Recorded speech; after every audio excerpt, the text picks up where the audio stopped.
C'était une bonne génération, la génération 84. Bah, Moyenne. Hein. pardon. Non, Moyenne. Moyenne.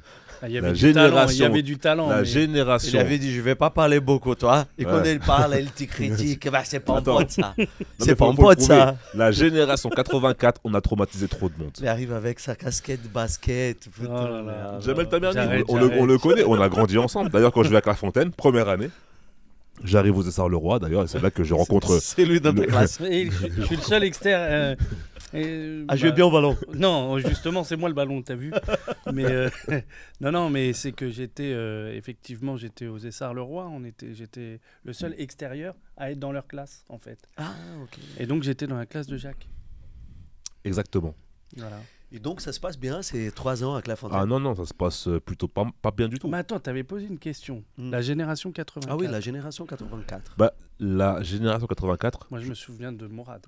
elle a traumatisé trop de gens. On a fait du mal à beaucoup de gens, on était trop forts.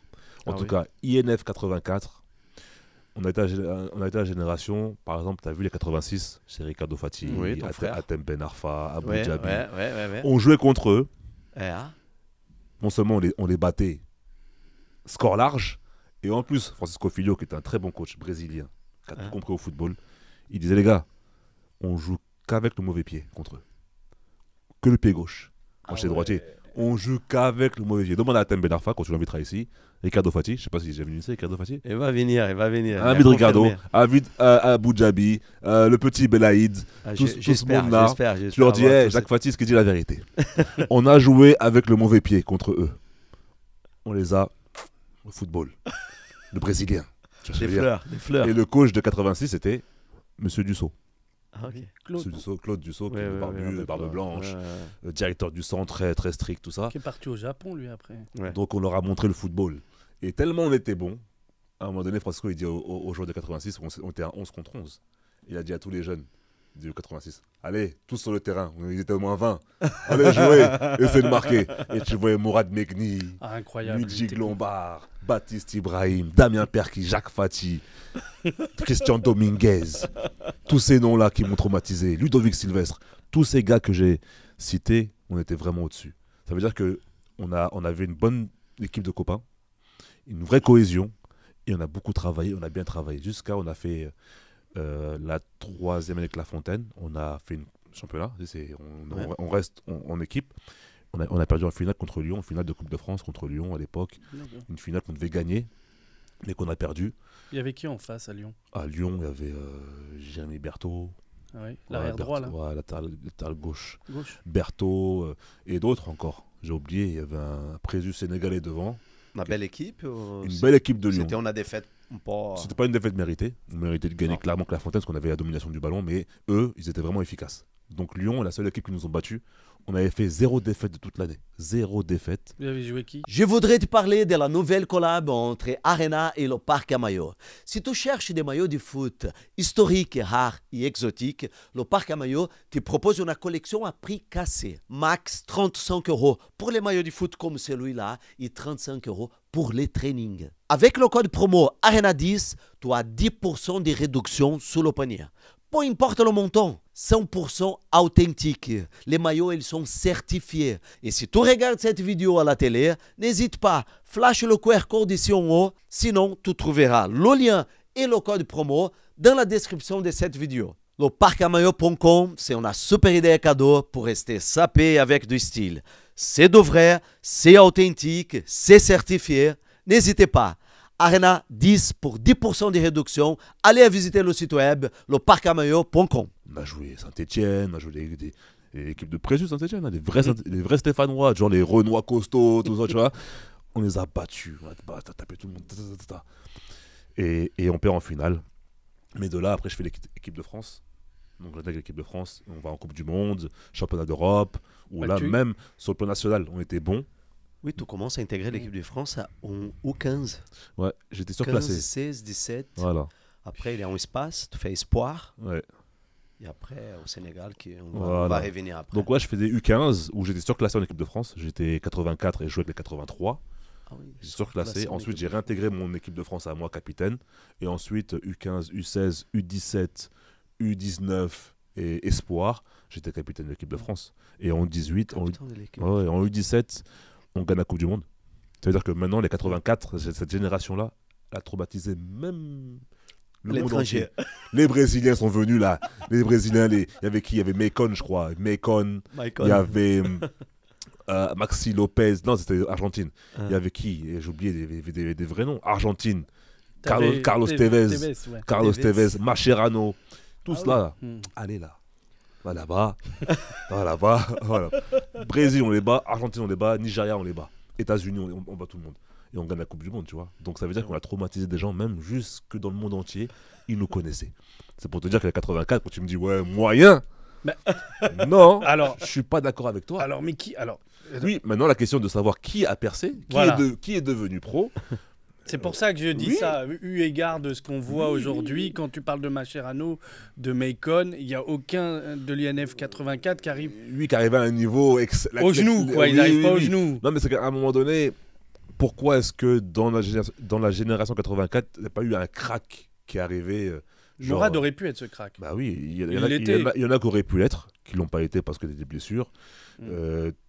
Pongol Le Talek était à Liverpool, mais ils n'ont Mm. pas pu passer le cap. Moi, bah, j'ai fait Rennes, après j'ai fait Marseille, mais j'ai pas passé le cap. Tu vois, mais en tous les cas, on a eu des pros. Oui. Berkak a été pro, Sylvestre a été pro Mm. à Barcelone, Mm. et après à Prague. On a eu Jean Calvé, Damien Perkis, Jacques Fati, Mourad Megni. Il y a eu des joueurs qui ont percé. Oui. Parce que le but de Clairefontaine, c'est quoi? C'est d'être professionnel. Le but, ils nous forment pour être pro.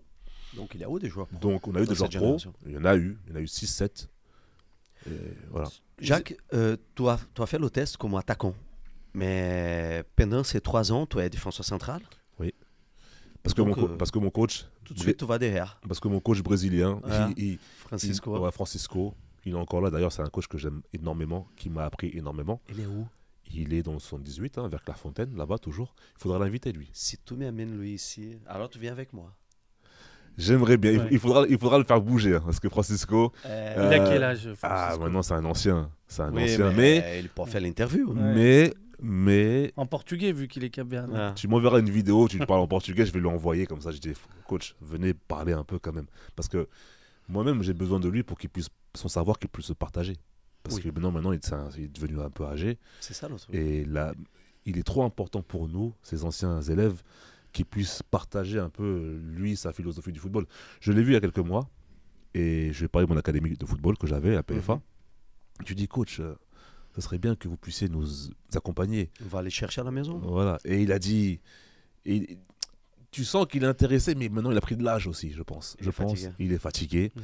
Ça demande beaucoup d'efforts. Je lui dis, coach, moi je viens chez vous, je m'assois, je prends un stylo, un cahier, je note tout. Vous parlez juste. Moi je prends les notes. Ouais. Pas de problème. Il m'a dit, on va voir ça. Mais on sait qu'il est assez fatigué. Mais il a fait un travail extraordinaire. Jusqu'à Thierry Henry, il parle de lui encore aujourd'hui. Oui, Thierry toujours, Henry, il est toujours. fan de lui. Et Toujours. moi-même, je suis. c'était ton coach pendant C'est- les 3 ans. C'était mon coach. Tous les Donc, 3 sont vivants encore, non? tous les trois sont vivants. Tous les trois sont vivants et c'est Francisco, c'est celui qui se porte le mieux. Parce que voilà, Et il quitte Clairefontaine, si je ne me trompe pas, il va à Manchester United. Il exactement. s'occupe de Cristiano Ronaldo. Ronaldo. Ouais, ouais, Et exactement. après, je sais pas, il revient ici ou non? Après, il Il a revient. passé des années là-bas. Après, il revient à Clairefontaine. Il revient à Clairefontaine, mais Clairefontaine, c'est plus le même qu'avant. Ah oui. C'est-à-dire qu'après, je ne vais C'est- pas polémiquer là-dessus, mais après, les fédérations, elles évoluent. Je pense qu'ils n'ont pas eu le traitement qu'ils devaient avoir au sein de Clairefontaine. C'est 3 coachs trop importants pour nous. Mais en tout cas, moi, il m'a tout donné. Je jouais attaquant, il m'a dit, au bout de quelques minutes, hein, toi, tu vas jouer défenseur. Et j'ai fait ma carrière de défenseur. Et lui, il était content de dire ça. C'est lui qui m'a mis de attaquant à défenseur. Et c'est... Il y a, je vais me permettre d'utiliser ces mots, parce qu'on ne sait jamais, mais il a osé te dire, pendant ces 3 ans, tu vas être pro.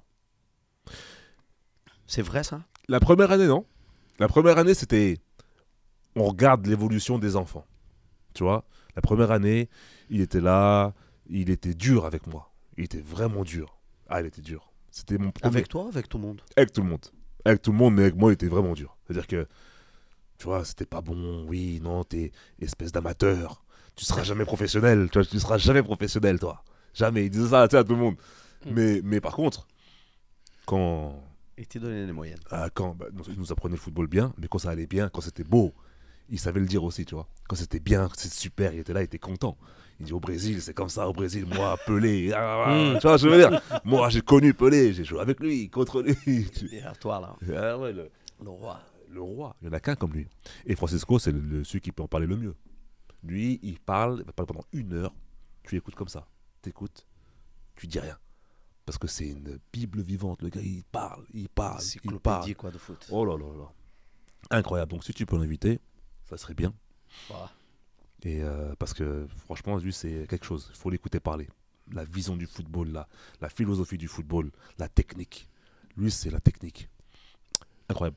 En quel moment il dit tu vas être pro? C'est pas la première année? La deuxième année, il savait déjà. C'est-à-dire qu'il lui, il connaît. Il voit un peu les potentiels. Si tout se passe bien, s'il n'y a pas de blessure. Putain, vous avez 14 ans, quoi. 15, on a 14 ans. On a 14 ans et lui, il sait, il me dit, il était content. Et puis, il me faisait beaucoup d'éloges, mais en même temps, il savait me recadrer. Parce que des fois, parce qu'en fait, en deuxième année, c'est là que j'explose. En deuxième année, le football, matin, midi, soir, que football.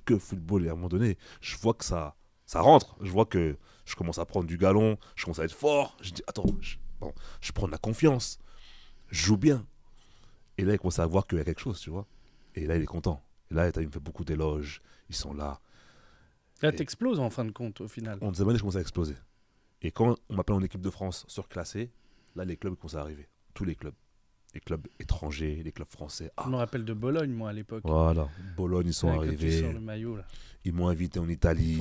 Toi, accompagné tout ça à l'école? Il était là dans la classe. On était ensemble dans la même classe. On parlait, Jamel, tout ça. Lui, il a connu les bagarres de la récréation. On va pas aller là-dedans. On va pas parler de ça parce qu'il y a des enfants qui nous regardent peut-être. Donc, ça sert à rien. Autrement, c'est pas bon. Mais non, il a tout vécu. Il a vécu le moment où j'étais personne et le moment où la télé est venue, je suis devenu quelqu'un.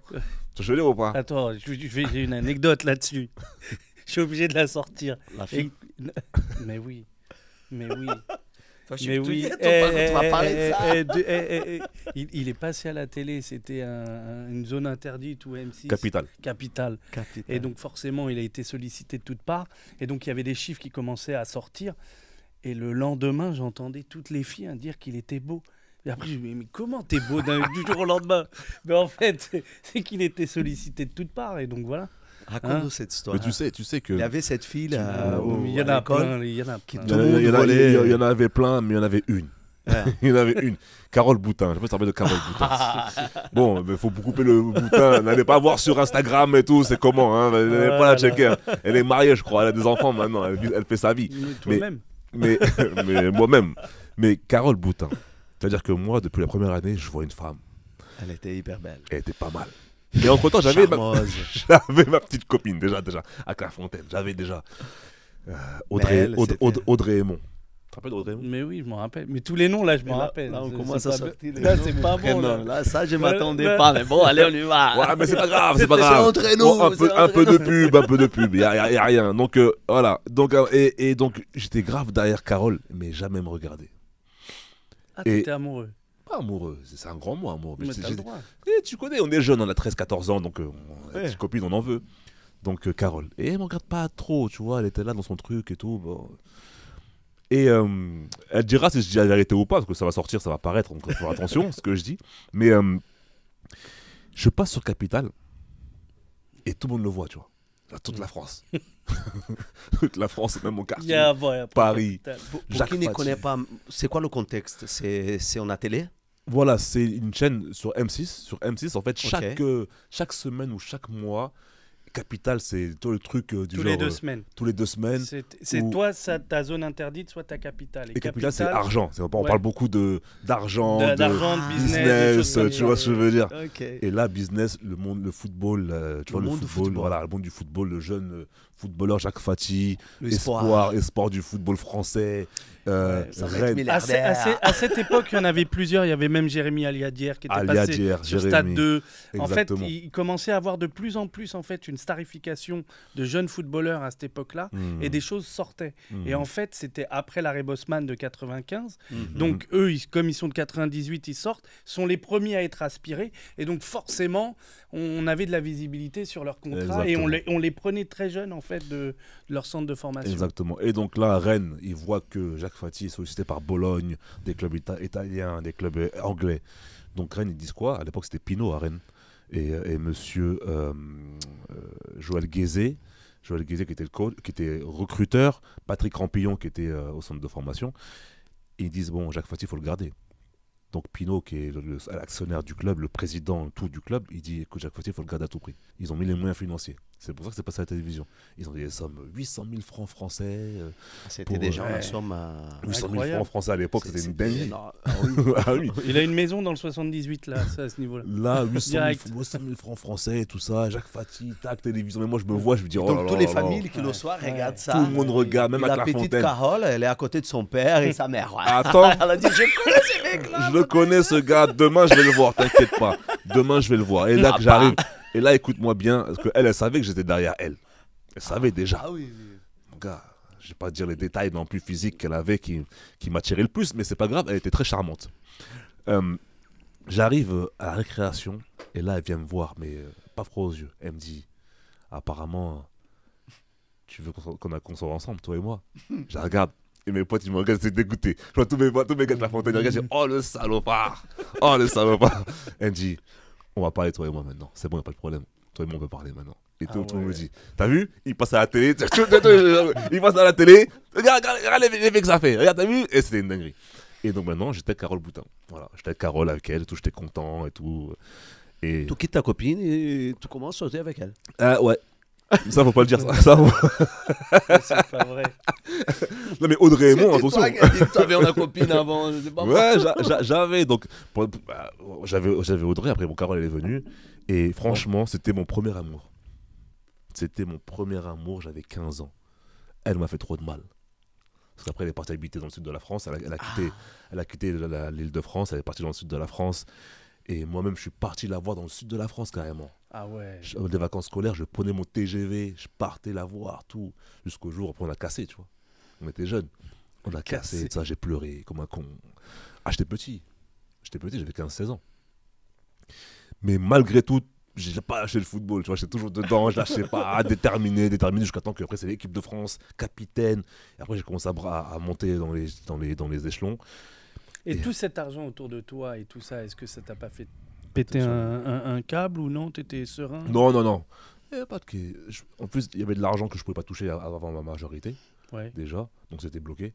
Mais non, je viens d'une famille, moi, nous on est très hommes avec l'argent. On sait, l'argent c'est dans la poche, pas dans le cœur, tu vois. Okay. Donc on n'est pas dans ce truc-là. Donc à la fin de Clairefontaine, tu es repéré par tout le monde veut Jacques Fati, et à la fin, tu vas à Rennes. Oui. Et il pouvait aller à Bologne. Il y avait Bologne, même d'autres équipes, il y avait plein d'équipes. Je pense que tu as bien fait de rester en France. Je pense aussi. Mais Rennes, vraiment, ont mis les moyens pour me garder. Et ils avaient un projet sportif intéressant, surtout. Ouais, c'est l'un des meilleurs centres de formation. C'était pas le meilleur à l'époque, c'était pas le meilleur. Mais ça commençait. Mais ils avaient vraiment la volonté de se dire, écoute, maintenant on investit sur la jeunesse, on investit sur les jeunes. Rennes va devenir vraiment l'équipe phare au niveau de la formation française. Et on va tout prendre. Et c'est ce qu'ils ont fait. Avec moi, avec Briand, Jonathan Bru, Mwemba, Gourcuff. Tout ce monde-là, c'est des Giresse Kimbo. Le frère du Jonathan a passé ici. Ouais, Kevin Bru. Il est passé par là aussi. Voilà, c'est pareil. Clairefontaine, puis c'est pareil.